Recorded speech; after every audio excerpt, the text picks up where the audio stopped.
So here I sit, waiting for my kids at piano lessons. I have about 2 hours. So how about I take this time and show you some cool stuff. I have here my primitive bag, and it's full of all sorts of goodies I like to carry with me up in the woods. So I'll show it to you. First is a piece of leather, good for all sorts of stuff. Alright, I have here an antler wedge used for splitting wood. Isn't that exciting? Item number 2. I have a pitch stick made of charcoal, deer poop, and pitch. What else we got? Oh, look at that. I have a Jasper drill. Well, thumb drills. You can drill a hole in a piece of wood or some such thing like that.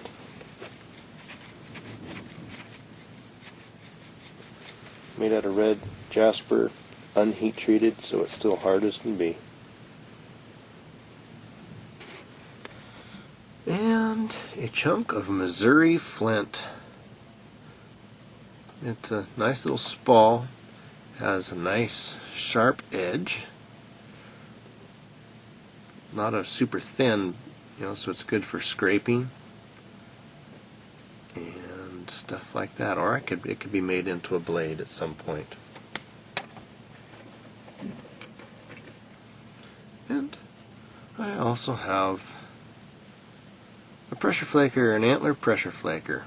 All my primitive tools were made using primitive technology. So this antler here was cut not with a saw, but with a stone, and then snapped, heated and snapped. I actually have a video on that, primitive antler breaking. But what else we got in here? Oh yes, a little bone container that contains a secret substance.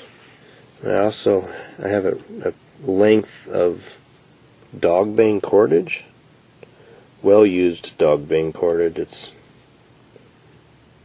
thicker and it's very strong.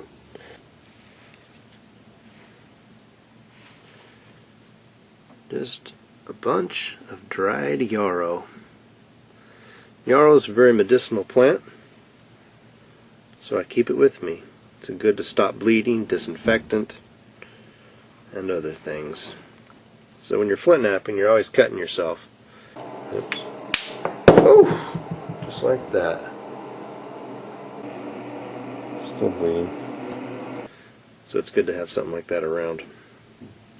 Oh. And a little bone awl. And the next item for your enjoyment is, some of you might have seen this before. This is a knife in a cedar bark sheath. There's the sheath, belt loop, and just ugly but functional. And here's my agate knife. Cool. So this was napped. This is not heat treated also. And it was agate we found in our creek. And just hafted onto a cedar handle with pitch glue.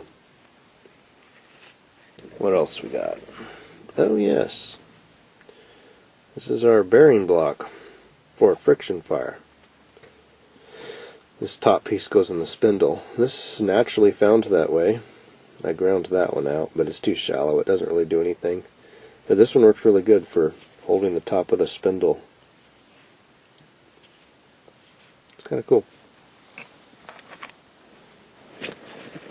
And the next item in our pouch is a well-used length of leather, which I've used a lot for friction fires, for bow drill fires. And it can be used for other things, hafting things and other some such things.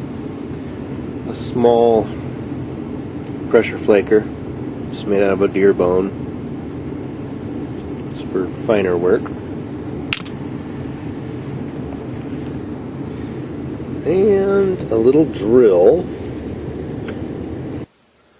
So this piece of drill is set into a split piece of stick that has a large pithy center. So it's split, so then you can loosen the binding here and put a longer stick in so that you can drill a hole in something, such as, for example, something like that I use to drill through that, a little hand drill.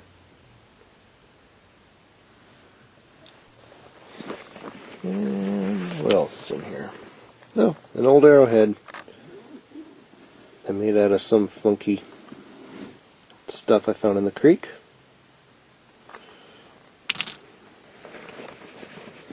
And oh yes, this is a bone with ember extender inside of it. So this is just another bone awl.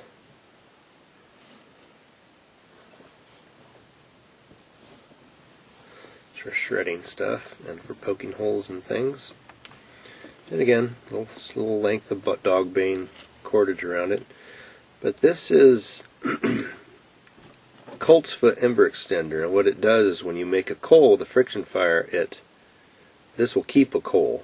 So if you make a friction fire and you make your little ember, you can place your ember on that, and this will slowly burn to give you more time to get your tinder bundle burning. So, and that just stays in my little bone container. And the next item is a piece of Franciscan chert. Again, it could either be made into an arrowhead or used as a scraper.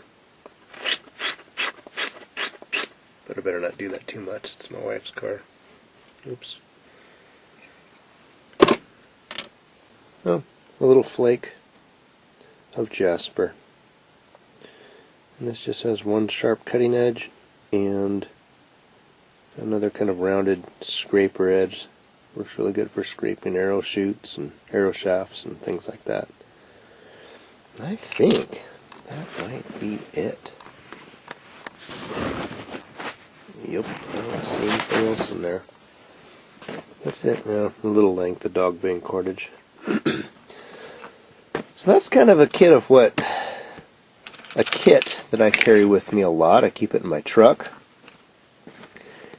in case I happen to go on a primitive walkabout or some such thing like that. And there you have it. My primitive kit.